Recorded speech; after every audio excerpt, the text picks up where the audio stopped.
Today, we're going to tackle the ideal gas law. We're going to connect the invisible world of these zipping, bouncing particles to the very real pressure they create.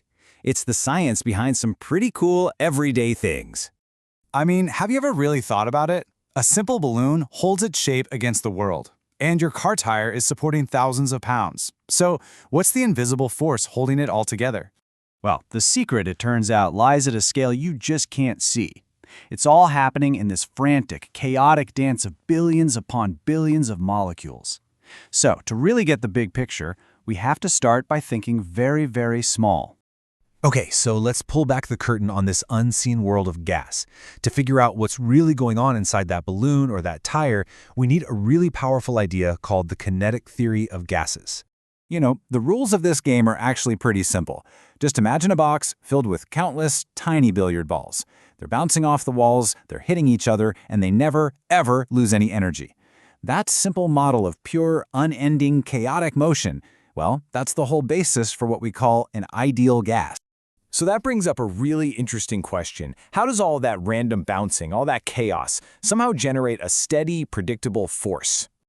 Okay, so picture this. Every single time one of those little molecules smacks into the wall of its container, it bounces off. That change in direction exerts a tiny, tiny push, an absolutely infinitesimal force. Now, take that tiny push and multiply it by trillions and trillions of collisions happening every single second. All those little pushes add up to a constant, measurable force spread out over an area. And that's pressure.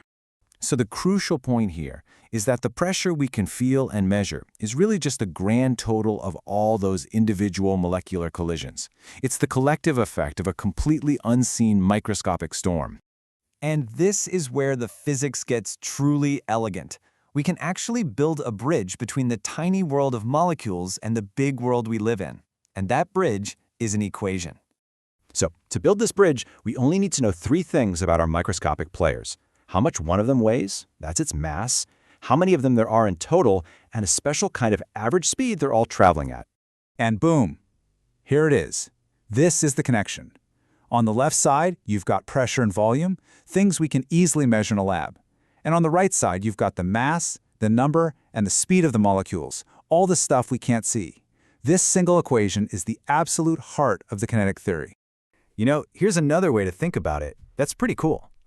Since kinetic energy is really all about mass and speed, this is basically telling us that pressure is a direct measure of how much motion energy is packed into a certain amount of space. More energy crammed into that space means more pressure. It's as simple as that. Okay, so that main equation, it's the engine for sure, but it's not always the easiest tool to use in the garage. So scientists came up with a few more user-friendly versions to do the same job. I mean, let's be real. Actually counting individual molecules is, well, it's pretty much impossible. It's a whole lot easier to count them in big batches, or maybe to just weigh the gas. And that's exactly why we have different forms of the same law. So this really breaks down the two most common ways to do it. On the left, you've got the method that chemists love. They find it way easier to work with these huge, convenient groups of molecules called moles.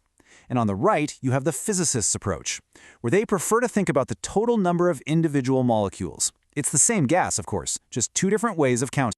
And to make these equations work, each one gets its own special number, a constant of nature. If you're using moles, like the chemists, you use R, the universal gas constant. But if you're counting every single molecule, like the physicists, you use K, the incredibly tiny Boltzmann constant.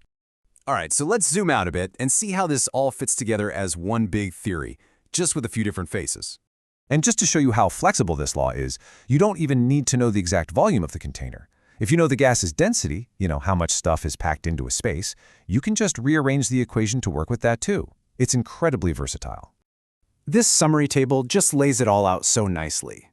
Look, you've got four different equations, but they all come from that same core idea of particles in motion. So whether you're working with moles, individual molecules, or even density, there's a version of the ideal gas law that's tailored just for the job. So, if you take away just one thing from this explainer, please let it be this. The world we can see and touch and measure, the pressure in a tire, the volume of a balloon, is all a direct result of the energy and motion of a world of countless tiny particles that we can't see. That's the real power of the ideal gas law. And that leaves us with one final thought. We've been talking about ideal gases, right? Where the particles are just perfect little points that don't interact. But real molecules have size, and they can attract each other. So what happens then in the real world? Well, that's a story for another explainer.